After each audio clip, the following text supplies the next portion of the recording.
തേവലക്കര അരിനെല്ലൂരിൽ കാട്ടുപന്നി ശല്യം രൂക്ഷം. പന്നികളുടെ ആക്രമണത്തിൽ 3 പേർക്ക് പരിക്ക്. അക്രമകാരികളായ പന്നികളെ കൊല്ലാൻ നടപടി സ്വീകരിച്ചതായി ഗ്രാമപഞ്ചായത്ത് അധികൃതർ അറിയിച്ചു. ഇന്നലെ നമ്മൾ കണ്ട സ്ഥലം തൊട്ടപ്പുറമാണ്. പക്ഷെ അവിടെ ഇപ്പോൾ വരുന്ന എല്ലാവരും തെരച്ചിലും ബഹളവും എല്ലാം കണ്ട് പോയി. പക്ഷെ ഇന്നലെ കണ്ടതിന് ശേഷം രാത്രി 12 മണിയായപ്പോഴത്തേക്ക് നമ്മുടെ ഷാപ്പ് മുക്കി പട്ടികൾ കുരച്ച് അതാ വീഡിയോ കിട്ടിയത്.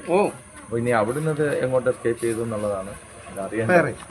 തേവലക്കര അരിനെല്ലൂരിലാണ് കാട്ടുപന്നിയുടെ ആക്രമണത്തിൽ സ്ത്രീ ഉൾപ്പെടെ 3 പേർക്ക് പരിക്കേറ്റത്. അരിനെല്ലൂർ വലിയവിളയിൽ ഷേർലി, അരിനെല്ലൂർ കിണറുവിളയിൽ പ്രീനു, അരിനെല്ലൂർ സ്വദേശി സുരാജ് എന്നിവർക്കാണ് പരിക്കേറ്റത്. ഇവരിൽ ഷേർലിയുടെ പരിക്ക് ഗുരുതരമാണ്. കഴിഞ്ഞ പുലർച്ചെ 5:30 അപകടം. ഭർത്താവിനൊപ്പം കൊല്ലത്ത് ആശുപത്രിയിലേക്ക് പോകുന്നതിനിടെ കല്ലുംപുറത്ത് ജംഗ്ഷന് സമീപം കനാൽ റോഡിൽ വെച്ചാണ് ഷേർലിയെ പന്നി ആക്രമിച്ചത്. 2 പന്നികളുണ്ടായിരുന്നു. ഷെർലിയെ കരുനാഗപ്പള്ളിയിലെ സ്വകാര്യ ആശുപത്രിയിൽ പ്രവേശിപ്പിച്ചു. കോട്ടൂർ ജംഗ്ഷന് സമീപത്ത് വെച്ചാണ് പ്രീനുവിനും സുരാജിനും പന്നിയുടെ ഇടിയേറ്റത്. കാലിന് സാരമായി പരിക്കേറ്റു.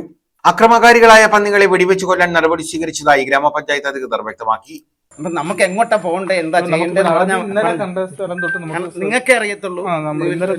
ലൊക്കേഷൻ ഇവിടെ നിങ്ങൾക്ക് അറിയത്തുള്ളൂ. പിന്നെ നമ്മള് മെയിനായിട്ട് അവിടെ പറയുന്നത് നമ്മൾ വൈദ്യുതി ഭാഗം ഉണ്ട്, അതാണ് മെയിൻ അതിന്റെ സെന്റർ എന്ന് പറയുന്നത്. അവിടെയാണ് ഇരിക്കുന്നത് ഏറ്റവും കൂടുതൽ. എല്ലാവരും കാണുന്ന ഡെയിലി കാണുന്ന അവിടുന്ന് പരാതി കൂടുതൽ വരുന്നത്. അപ്പൊ നമുക്ക് അങ്ങോട്ട് തന്നെ ലൊക്കേറ്റ് ചെയ്യാം. News bureau, Chavara.